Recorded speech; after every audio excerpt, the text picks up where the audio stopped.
Baik, selanjutnya untuk bisa menunjukkan suatu tempat dalam bahasa Jepang, kita perlu tahu kata tunjuk dalam bahasa Jepang. Sebelumnya, mungkin kita sudah pernah menggunakan kata tunjuk seperti kore, sore, are. Nah, kata tunjuk kore, sore, are itu hanya bisa digunakan untuk menunjukkan orang atau benda. Benda seperti tas, pensil, mobil, yang begitu. Untuk menunjukkan bangunan atau ruangan, kata tunjuk yang digunakan adalah koko, soko, asoko. Nah, koko ini artinya di sini, soko itu artinya di sana yang dekat dengan lawan bicara tapi jauh dari kita. Kemudian yang terakhir ada asoko. Asoko ini ruangannya itu ada di sana tapi jauh dari pembicara dan dari kita. Sudah paham ya perbedaan soko asoko? Jadi koko artinya adalah di sini, soko artinya di sana yang dekat dengan lawan bicara tapi jauh dari kita. Kemudian ada asoko yang artinya juga di sana tetapi jauh dari lawan bicara juga jauh dari kita. Bisa dipahami ya? Kita lanjut langsung ke percakapan. Contoh percakapan. Ini ada pemandu, kemudian ini ada tamunya. Anggap adalah kalian pemandu. Di SMA 3 kalian kedatangan murid baru. Murid barunya ini tamu ceritanya.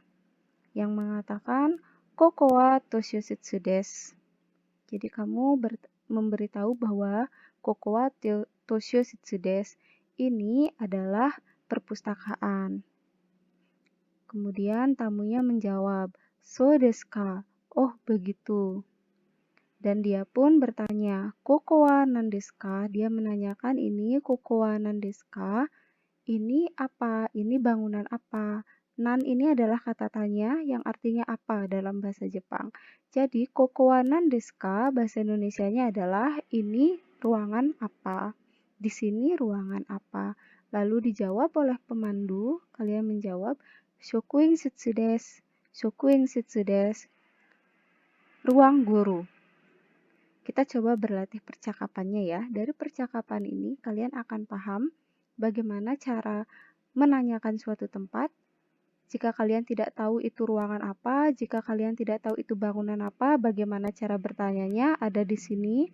Kemudian bagaimana cara untuk menunjukkan bahwa itu adalah suatu tempat, misalnya seperti ini.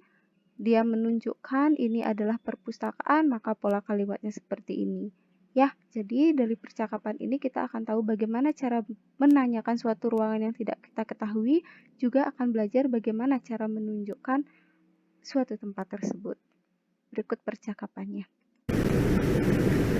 ここは図書室です。そうですか。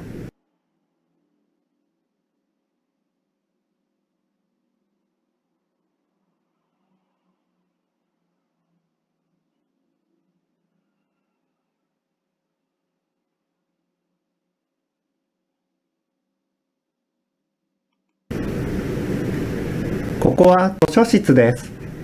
そうですか。ここは何ですか？職員室です。ここは何ですか？職員室です。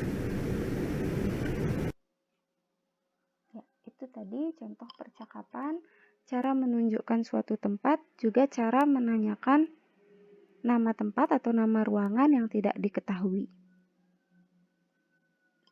Ya, cara menanyakan tempat yang tidak diketahui adalah kalian sebutkan kata tunjuknya koko, soko, atau asoko ditambah partikel wa. Tunggu sebentar.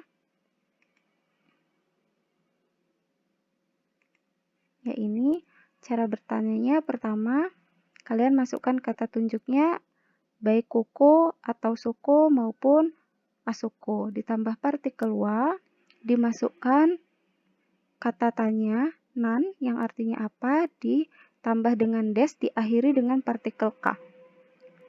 Contohnya, koko wa nan desu ka? Koko wa nan desu ka yang artinya di sini ruang apa? Cara menjawabnya kalian boleh langsung menyebutkan nama tempatnya diakhiri dengan des. Contohnya ini. Saat ditanya koko wa nan desu ka? Kalian langsung jawab toire desu. Toire desu. Kalian bisa langsung menjawab toilet. Atau kalian boleh menjawab dengan lengkap dengan memasukkan pola kalimat ini. Seperti kalimat yang ini. Seperti kalimat koko wa toshitsutsu desu. Pertanyaannya kan seperti ini. Koko wa nan desu ka? Jawaban lengkapnya adalah koko wa toire desu. Ya, ini jawaban lengkapnya. Tapi jika kalian langsung mengatakan toire desu pun tidak masalah. Tapi saat menunjukkan tempat, saat menginformasikan, kalian harus lengkap. Koko wa toire desu.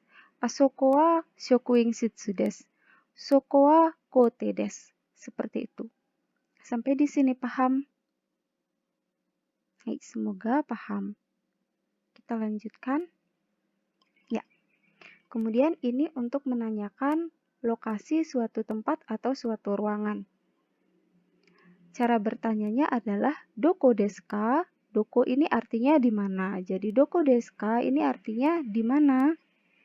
Nah, selain menjawab dengan kata tunjuk seperti ini di mana, di sana, di sini, itu kan bisa dijawab doko desu ka? Bisa dijawab koko desu di sini atau bisa dijawab suko desu di sana. Nah, selain menjawab dengan kata tunjuk, kalian juga bisa menjawab dengan menggunakan lantai. Jika sekolah kalian bertingkat dan ada ruangan-ruangan di lantai 2 atau lantai 3 atau lantai 4 dan seterusnya, kalian bisa menggunakan kosakata. Kalian bisa menjawab dengan mengatakan, misalnya ada pertanyaan, ruang guru di mana? Ruang guru ada di lantai 2. Kelas IPA di mana? Kelas IPA ada di lantai 1. Kalian bisa menjawab dengan pola kalimat itu, selain dengan menjawab menggunakan kata tunjuk. Nah, untuk itu kita perlu mengetahui lantai 1, 2, 3, dan seterusnya itu dalam bahasa Jepang apa sih? Ini dia. Ini hanya ada lantai 3, lantai 2, dan lantai 1. Ya, jadi untuk lantai 1 ini bahasa Jepangnya adalah ikai, lantai 2 ini adalah nikai, kemudian lantai 3 adalah sanggai. Dari contoh ini kita bisa mengambil kesimpulan bahwa untuk menyatakan lantai ke titik-titik-titik itu caranya dalam bahasa Jepang adalah kalian masukkan angkanya, kemudian ditambah kai. Seperti ini. Jadi untuk menyatakan lantai, kalian masukkan angka, kemudian ditambah kai.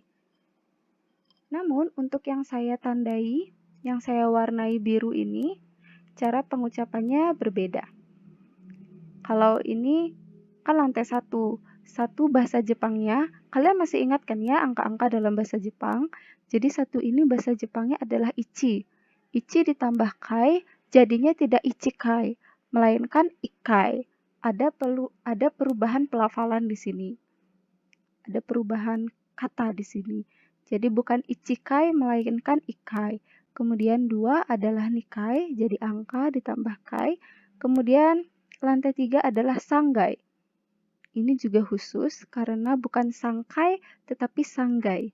Menggunakan huruf G bukan huruf K ya. Untuk lantai 3, kemudian lantai 4, angka 4 dalam bahasa Jepang ditambah kai yaitu yongkai.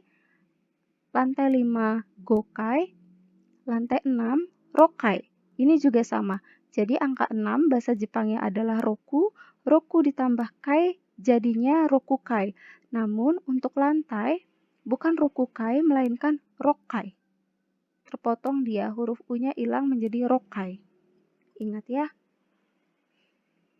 Kemudian lantai 7 adalah nanakai. Jadi angka 7 dalam bahasa Jepang adalah nana ditambah kai menjadi nanakai.